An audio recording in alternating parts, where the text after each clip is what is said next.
Good morning, guys. Welcome back to the channel. Right now we're over in western Estonia by the city of Haapsalu, and we're getting ready to go on another adventure.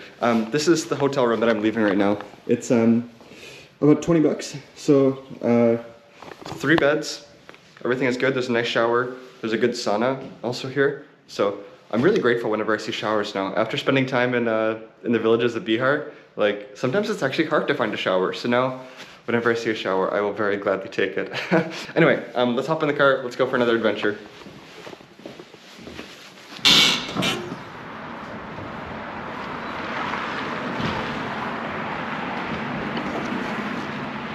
Nice morning.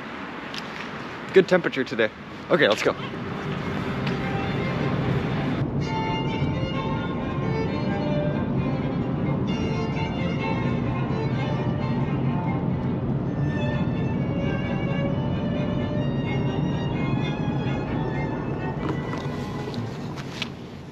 We're almost at the port. The port is right over here. We're on the coast, and this is a really great sign of like the sustainable energy of Estonia. They really take advantage of their coast like this with the wind. So all these huge windmills. There's another huge windmill farm over in that direction. Some more out this way. But because the temperatures are around like Celsius, 0, 3, anything below like 5 or like 0 Celsius, then the ice freezes, and so you can't get too close to them, or it's dangerous, I should say, because there can be ice on top and it can fall down and get thrown at you. So we keep our distance from the windmills, but they're really beautiful.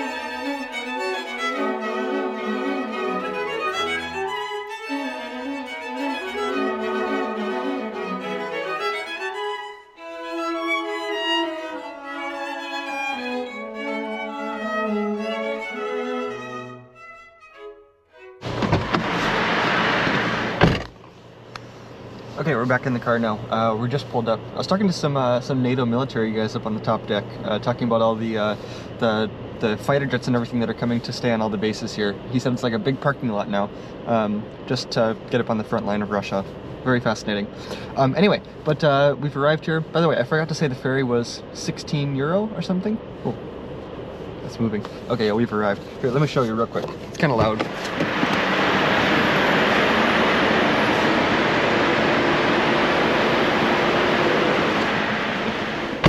Now that we're on the island, we're going to keep driving down towards the southern part of the island, over to the Unrecognized Kingdom. Okay, let's go.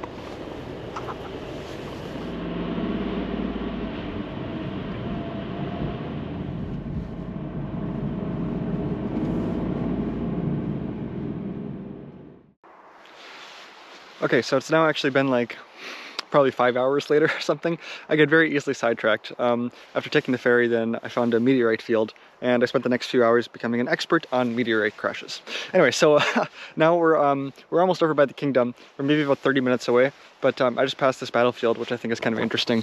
This is a these are all actually Soviet graves, but this is a World War II battle site that essentially the Nazis, the Germans, were pushing into Soviet land, and then they got confrontational, something happened with the tanks, and then it turned into hand-to-hand combat. So I think something like 300 or so, 200 to 300 on each side died. So this is just some of the Soviet ones. You can tell that they're Soviet for 2 very obvious reasons. One, because of the star, but then also all of the names of. There's one like over there, Propakov, you know, so Abramov. Those are not German names. These are nicht deutsche Namen. Okay, but there's also up here a big obelisk. We'll go check that out.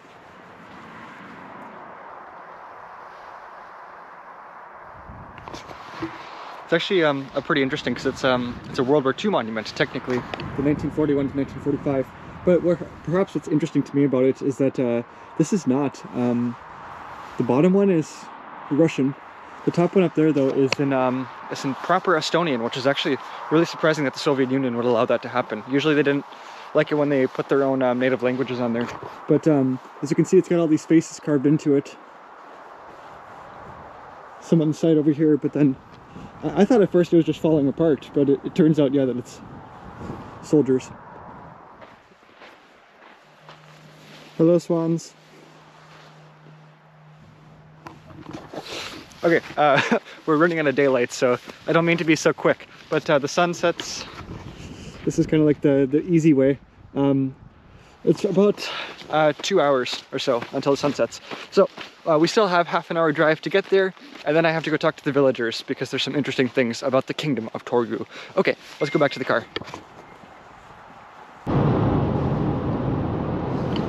Okay, so now we've crossed into the peninsula. Actually, here's a map of what it looks like. So the bottom part of the peninsula is the parish of Torgu. We'll get up into one of the villages and then I'll explain a little bit more, but it's really, really beautiful here because nobody goes out here. It's so far away.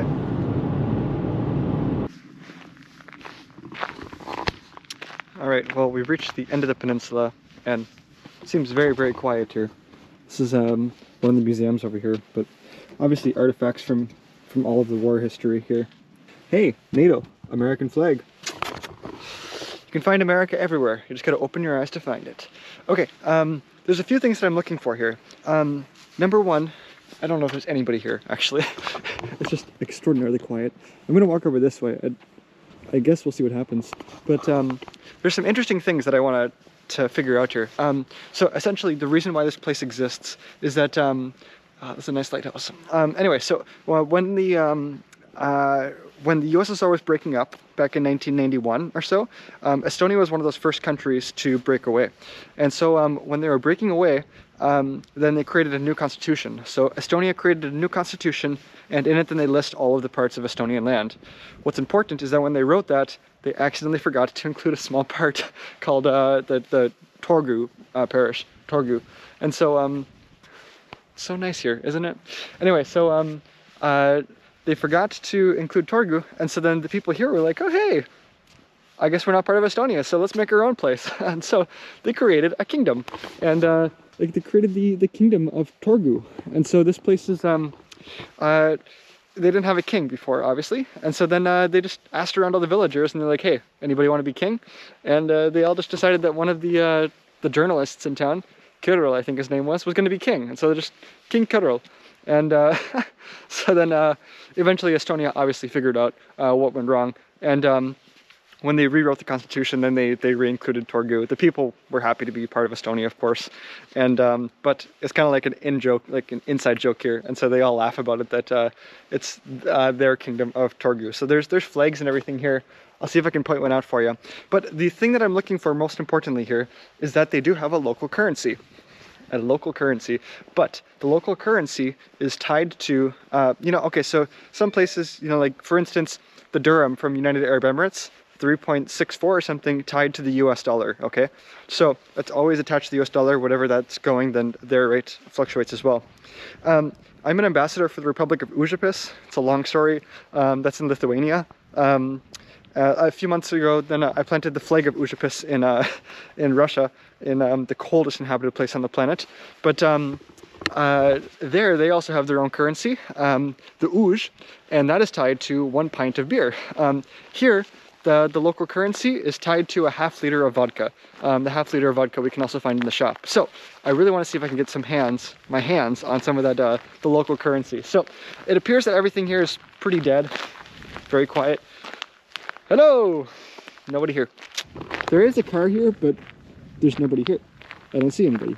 So, we're gonna go try into, I think there's some more villages all around here. There's like 30 villages in this whole Torgu kind of area. So surely there must be one of these villages that has a little shop to get some vodka. And then also, hopefully I can ask some locals if they have the local currency. So let's keep going. All right, a bit more wandering, and it appears that I found the military museum. This might be the owner over here.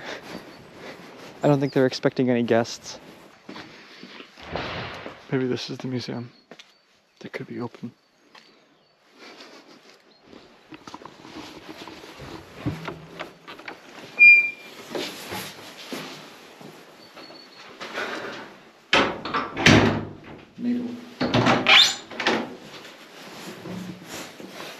Oh, that scared me. I'm pretty sure this is the Soviet, like Estonian Soviet flag, because each of the different SSRs, the different socialist republics, they each had a different version of the flag. This one is actually the battle site that I took you to a little bit earlier. And so we have some pieces from that battle with all the tanks and everything. You just saw that. And here are actually some stuff from it, but all of the solidarity ribbons. Okay, so like I said, that's like the Nazi side. Perhaps the more interesting side, since we're in the USSR, is on the Soviet side. And so over here,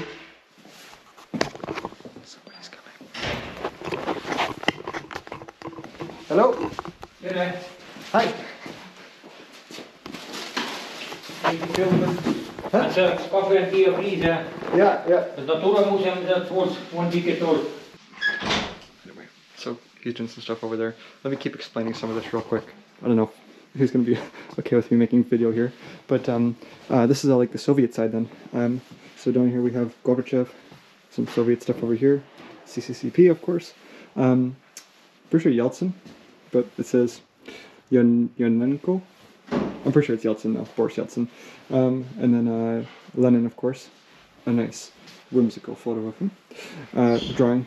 And then actually, it's actually kind of difficult to find Stalin paintings, because after Stalin died, then Khrushchev took over, and Khrushchev had his big de-Stalinization period to try and get rid of a lot of the things that he was doing. So they got rid of a lot of things. He was embalmed like Lenin, and he was next to next to him in the mausoleum. And then later they pulled him out and they cremated him and then put him behind with all the other people. So it's kind of a rare one to see. It's actually really surprising. And then of course we have Karl Marx too.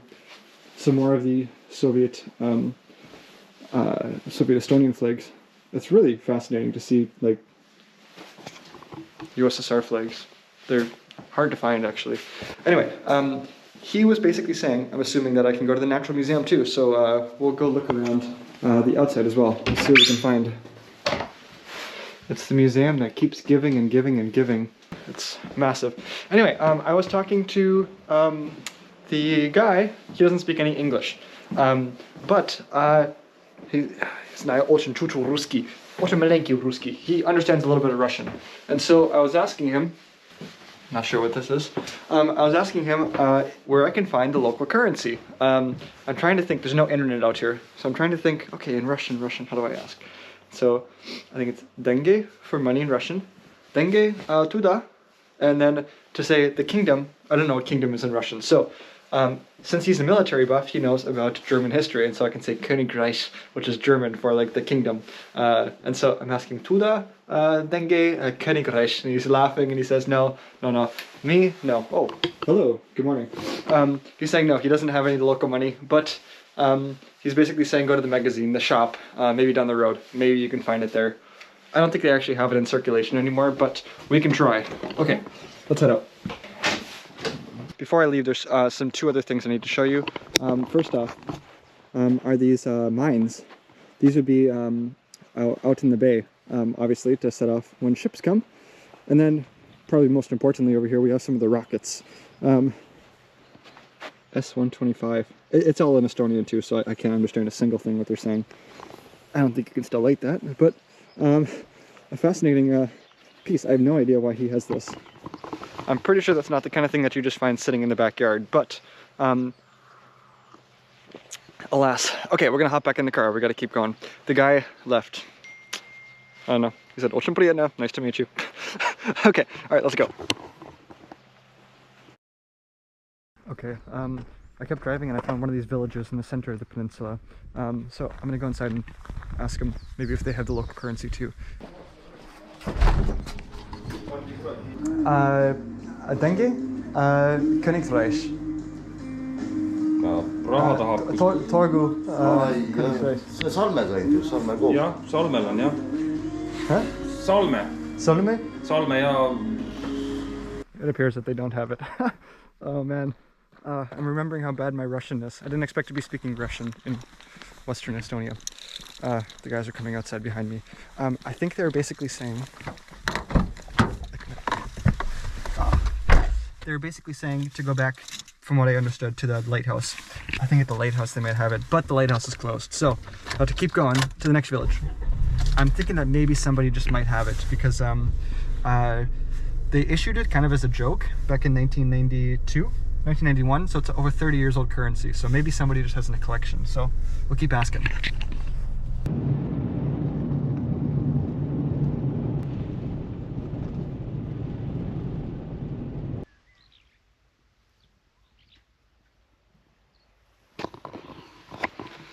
Okay, we've reached the most southern part, southwest-ish. But the reason I want to come here is actually to show you guys a really kind of fascinating part of natural history. This island is, for the most part,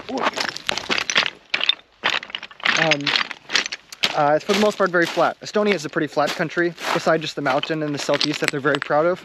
But I want to show you guys the cliffs. We'll walk over to them. But what makes these cliffs special is that it's basically exposed bedrock from like 400 million years ago. But basically the entire, like, this is where it kept getting pushed up. So this is the highest point of the entire island. This is the highest point. It's only like 4 meters tall, and then it just gradually gets flat as you keep going all the way across the island. But there's lots of fossils here, seashells and this kind of stuff, because it's just like straight up bedrock. So let's walk over to the cliffs.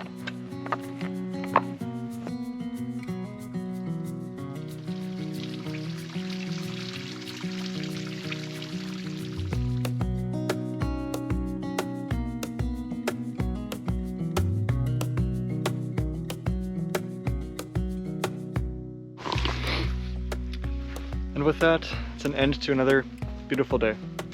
I know so many people don't wait for the sunrise or the sunset. I think it's such a beautiful thing. But there's a really nice quote by John Lennon.